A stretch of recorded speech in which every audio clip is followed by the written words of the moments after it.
Trading ഇഷ്ടമാണ്, പക്ഷെ full time ഇരിക്കാൻ താല്പര്യമില്ല, അല്ലെങ്കിൽ നിങ്ങൾ ജോലിയുള്ള ആളാണ്, അല്ലെങ്കിൽ ഫുൾ ടൈം ഇരുന്ന് ഒരുപാട് ക്യാഷ് ഇൻവെസ്റ്റ് ചെയ്ത് അതിനുള്ള നിങ്ങൾ ആ ഒരു ക്യാഷ് നിങ്ങളുടെ ഇല്ല, അങ്ങനെ ചെയ്യുന്നവരാണെങ്കിൽ നിങ്ങൾക്ക് എപ്പോഴൊക്കെ ട്രേഡ് എടുക്കാനായിട്ട് പറ്റും. അതായത് ഗോൾഡൻ ഹവേഴ്സ് ഓഫ് ട്രേഡിംഗ് എന്നൊക്കെ പറയില്ലേ, ഒരു ദിവസത്തെ ഏതൊക്കെ ടൈമിൽ നമുക്ക് നല്ല ട്രേഡുകൾ കിട്ടും, എപ്പോഴാണ് ചെയ്യേണ്ടത്.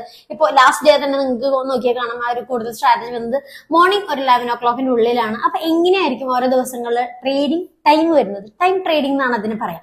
അതെങ്ങനെ ക്ലിയർ ആയിട്ട് നിങ്ങൾക്ക് അറിയാം. അതേപോലെ തന്നെ പൊസിഷൻ സൈസിങ്, ഒപ്പം തന്നെ നിങ്ങൾക്ക് എപ്പോൾ എടുക്കണം, അല്ലെങ്കിൽ ഈ ഒരു ട്രേഡിങ്ങിന് എത്ര ചെറിയ ക്യാഷ് വെച്ച് എങ്ങനെ ചെയ്യും ഓപ്ഷൻ ട്രേഡിങ്, ഇതെല്ലാം നിങ്ങൾക്ക് ബേസിക്സ് തൊട്ട് പഠിച്ച് ചെയ്യേണ്ടതാണ്.